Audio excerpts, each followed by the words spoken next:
প্ৰিয় দৰ্শক, মহাভাৰতৰ যুদ্ধৰ সময়ত অৰ্জুনৰ সন্মুখত ভগৱান শ্ৰীকৃষ্ণই গীতাৰ বিষয়ে কিয় কৈছিল? গীতাত কিমান প্ৰকাৰৰ যজ্ঞৰ বিষয়ে আলোচনা কৰা হৈছে আৰু কিমান প্ৰকাৰৰ আহাৰৰ বিষয়ে গীতাত উল্লেখ কৰা হৈছে? আজি আমি গীতাৰ এনে কেইটামান প্ৰশ্ন আৰু উত্তৰৰ বিষয়ে আলোচনা কৰিম, যিসমূহ প্ৰশ্নৰ উত্তৰ 99% মানুহে নাজানে। নমস্কাৰ, মোৰ নাম অনন্ত নাথ। আন এক জ্ঞানবৰ্ধক ভিডিঅ'লৈ মই আপোনালোকক স্বাগতম জনাইছো। প্ৰিয় দৰ্শক, আমি প্ৰথমতে আপোনালোকলৈ 5টা প্ৰশ্নৰ এখন চাৰ্ট আগবঢ়ালো।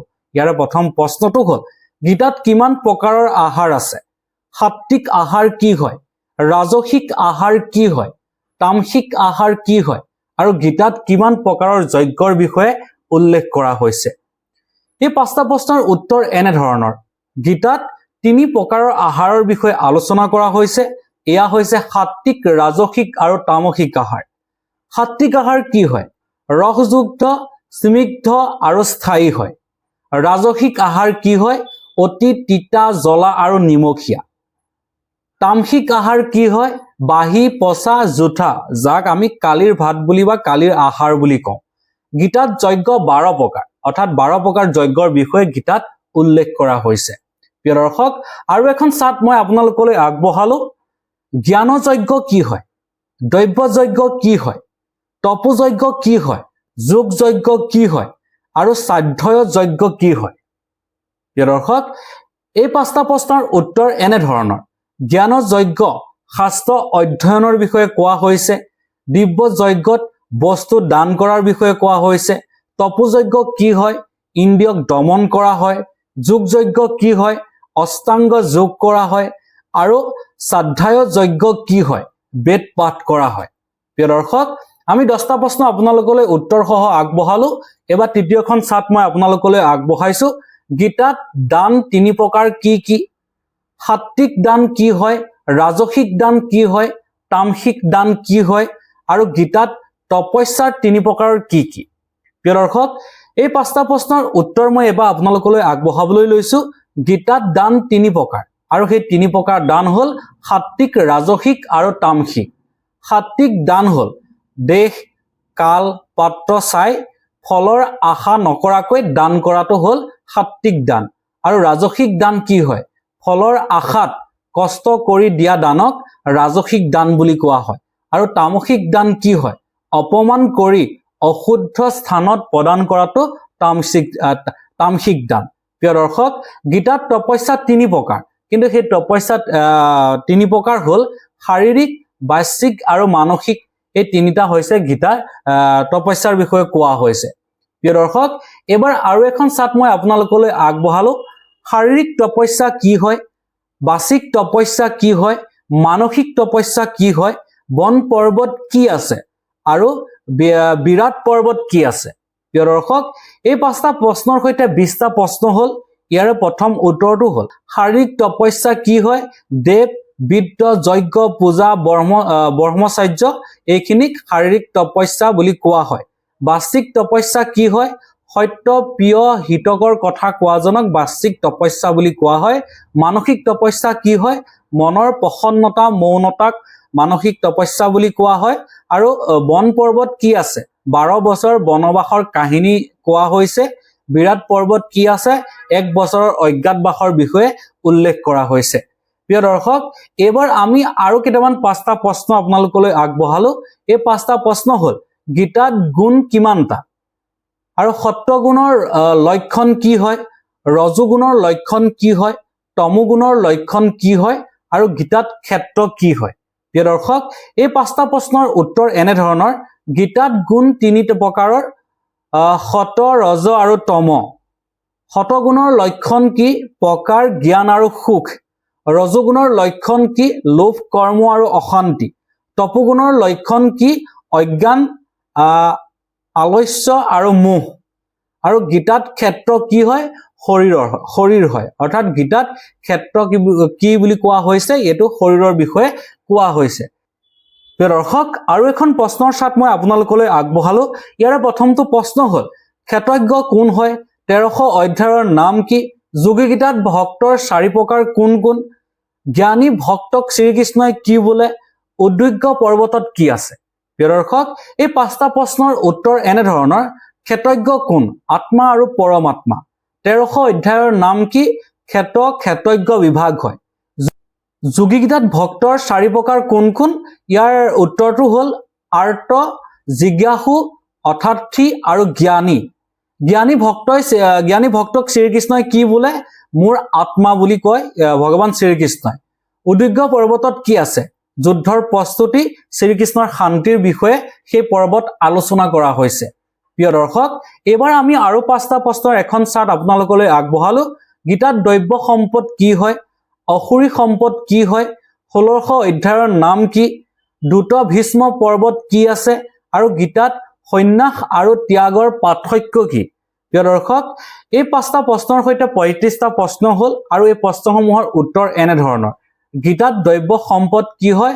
অভয়, শুদ্ধি আৰু জ্ঞান। অসুৰী সম্পদ কি হয়? দম্ভ, দৰ্প আৰু অজ্ঞান। 1600 অধ্যায়ৰ নাম কি? দৈব্যাসুৰ সম্পদ আৰু বিভাগ। দ্ৰুত ভীষ্ম পৰ্বত কি আছে? প্ৰথম 10 দিনৰ যুদ্ধ আৰু গীতাৰ কাহিনী আছে। গীতাত সন্ন্যাস আৰু ত্যাগৰ পাৰ্থক্য কি?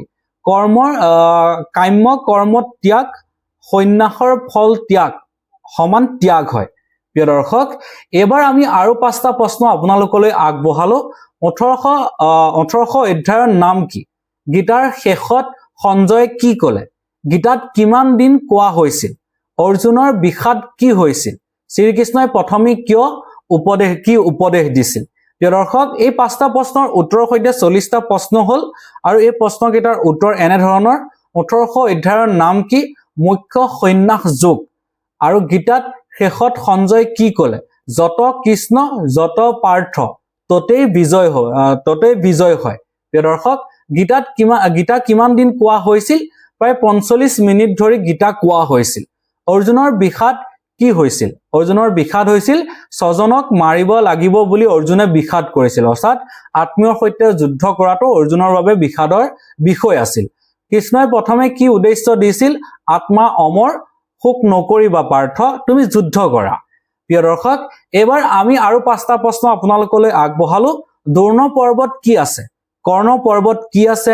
গীতাত স্বধৰ্মৰ মহত্ব কি হয়? মহাভাৰতৰ কিমান পৰ্ব আছে? গীতাৰ আৰম্ভণি কেনেকৈ হৈছিল? প্ৰিয় দৰ্শক, এই 5টা প্ৰশ্নৰ উত্তৰ এনে ধৰণৰ। দ্ৰোণ পৰ্বত কি আছে? 11 পৰা 15 দিনৰ যুদ্ধৰ কাহিনী আছে। কৰ্ণ পৰ্বত কি আছে? 16 পৰা 17 দিনৰ যুদ্ধৰ বিষয় আছে। গীতাত স্বধৰ্মৰ মহত্ব কি হয়? স্বধৰ্মে নিধং শ্ৰেয়, এই ধৰণৰ শ্লোক আছে। মহাভাৰতৰ কিমান পৰ্ব আছে? 18টা পৰ্ব আছে। গীতাৰ আৰম্ভণি কেনেকৈ হৈছিল? ধৰ্মক্ষেত্ৰ কুৰুক্ষেত্ৰত যেতিয়া ভগৱান শ্ৰীকৃষ্ণই অৰ্জুনৰ সন্মুখত গীতাৰ বিষয়ে কৈছিল। প্ৰিয় দৰ্শক, এইবাৰ আমি আৰু 5টা প্ৰশ্নৰ এখন চাৰ্ট আপোনালোকলৈ আগবঢ়ালো। গীতা কোনে কাক কৈছিল? গীতা ক'ত কোৱা হৈছিল? গীতাৰ প্ৰথম শ্লোক কোনে কৈছিল? গীতাৰ শেষৰ শ্লোক কোনে কৈছিল? আৰু গীতাত যোগ শব্দ কিমান বাৰ আছে? প্ৰিয় দৰ্শক, এই 5টা প্ৰশ্নৰ সৈতে 50টা প্ৰশ্ন হ'ল। অলৰেডি আপোনালোকক আমি 45টা প্ৰশ্নৰ সৈতে উত্তৰ আগবঢ়ালো আৰু এই 5টা প্ৰশ্নৰ উত্তৰ এনে ধৰণৰ। গীতা কোনে কাক কৈছিল? শ্ৰীকৃষ্ণই অৰ্জুনক কৈছিল। গীতা ক'ত কোৱা হৈছিল? কুৰুক্ষেত্ৰৰ ৰণভূমিত যেতিয়া যুদ্ধ চলি আছিল তেতিয়া কোৱা হৈছিল। গীতাৰ প্ৰথম শ্লোক কোনে কৈছিল? ধৃতৰাষ্ট্ৰই কৈছিল। গীতাৰ শেষৰ শ্লোক কোনে কৈছিল? সঞ্জয়ে কৈছিল। গীতাত যোগ শব্দ কিমান বাৰ আছে? প্ৰায় 150 বাৰ যোগ শব্দৰ বিষয়ে উল্লেখ কৰা হৈছে। প্ৰিয় দৰ্শক, এইবাৰ আৰু 5টা প্ৰশ্নৰ এখন চাৰ্ট মই আপোনালোকলৈ আগবঢ়ালো। কৰ্মযোগ্য মূল মন্ত্ৰ কি হয়? গীতাত কিমান প্ৰকাৰৰ যোগ আছে? হিতপজ্ঞ কাক বোলে? আৰু গীতাত ধৰ্মক্ষেত্ৰ কুৰুক্ষেত্ৰ কোনে কৈছে? যদা যদাহি ধৰ্মস্য, এই শ্লোক কোন অধ্যায়ত আছে? প্ৰিয় দৰ্শক, 51 নম্বৰ প্ৰশ্নটোৰ উত্তৰ এনে ধৰণৰ। কৰ্মণ্যুবাধিকাৰস্তে মা ফলহু কদাৰ্শন। অৰ্থাৎ 52 নম্বৰ প্ৰশ্নটো হ'ল গীতাত কিমান প্ৰকাৰৰ যোগ আছে? মূলতঃ 3টা, কৰ্ম, জ্ঞান আৰু ভক্তি। হিতপজ্ঞ কাক বোলে? হিতপজ্ঞ যাৰ বুদ্ধি স্থিৰ, সুখ দুখৰ সম অধিকাৰী হয় তাক স্থিতপজ্ঞ বুলি কোৱা হয়। অৰ্থাৎ এই শক্তি আছিল কৰ্ণৰ। প্ৰিয় দৰ্শক, গীতাত ধৰ্মক্ষেত্ৰ কুৰুক্ষেত্ৰ কোনে কৈছিল? ধৃতৰাষ্ট্ৰই কৈছিল গীতাত। যদা যদাহি ধৰ্মস্য গ্লানি কোন অধ্যায়ত আছে 4 নং অধ্যায়ৰ 7 নং শ্লোকত ইয়াৰ বিষয়ে উল্লেখ কৰা হৈছে প্ৰিয় দৰ্শক 56ৰ পৰা আমি 60 নম্বৰলৈ আৰু 5টা প্ৰশ্ন আপোনালোকলৈ আগবঢ়ালো ইয়াৰে প্ৰথমটো প্ৰশ্ন হ'ল শ্ৰীকৃষ্ণই বিশ্বৰূপ কোন অধ্যায়ত দেখুৱাইছিল অৰ্জুনে বিশ্বৰূপ দেখি কি কৈছিল গীতাত শ্ৰীকৃষ্ণৰ কিমানটা নাম আছে বৈশ্যপায়নে মহাভাৰত কাক শুনাইছিল আৰু গীতামতে আত্মাক কাক কাটিব নোৱাৰে প্ৰিয় দৰ্শক ইয়াৰ উত্তৰসমূহ এনে ধৰণৰ প্ৰিয় দৰ্শক শ্ৰীকৃষ্ণই বিশ্বৰূপ কোন অধ্যায়ত দেখুৱাইছিল 1100 অধ্যায়ত দেখুৱাইছিল অৰ্জুনে বিশ্বৰূপ দেখি কৈছিল দিষ্টেদুম মনুষ্যং ৰূপং তব সমুং আৰু গীতাত শ্ৰীকৃষ্ণৰ কিমান নাম আছে বহু কেশৱ মাধৱ গোবিন্দ আৰু ঋষিকেশ নামেৰে গীতাত শ্ৰীকৃষ্ণক জনাজাত আৰু বৈশ্যপায়নে মহাভাৰত কাক শুনাইছিল জন্মেজয়ক আৰু সৰ্পযজ্ঞত শুনাইছিল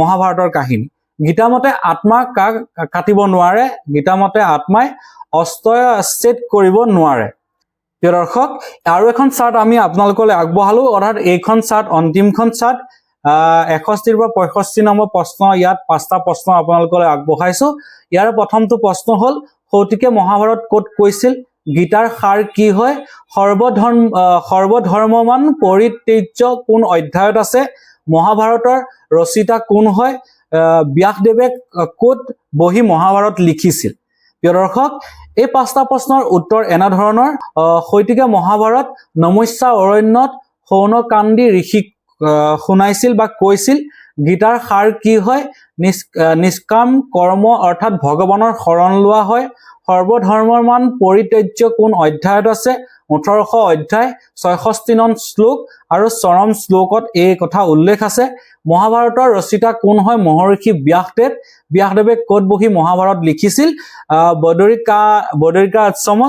বদৰিকা আশ্ৰমত বহি ব্যাসদেৱে মহাভাৰত ৰচনা কৰিছিল প্ৰিয় দৰ্শক এনেধৰণৰ প্ৰশ্ন আৰু উত্তৰ পাই থাকিবলৈ আমাৰ ইউটিউব চেনেল ধাৰ্মিক কথাক লাইক শ্বেয়াৰ আৰু সাবস্ক্ৰাইব কৰিব বুলি আশা কৰিলো প্ৰিয় দৰ্শক আন এক ভিডিঅ'লৈ আমি মহাভাৰতৰ দ্বিতীয় খণ্ডৰ প্ৰশ্নলৈ আপোনালোকৰ মাজত পুনৰ উপস্থিত হ'ম তাত আমি 135টা বা 140টা মান প্ৰশ্নৰ বিষয়ে আপোনালোকক সন্মুখত আলোচনা কৰিম যিসমূহ প্ৰশ্নৰ উত্তৰ শুনিলে আপোনালোক আচৰিত হ'ব প্ৰিয় দৰ্শক আন এক জ্ঞানবৰ্ধক ভিডিঅ'ত পুনৰ লগ পাম বুলি আশা কৰিলো আজিলৈ বিদায় লৈছো ধন্যবাদ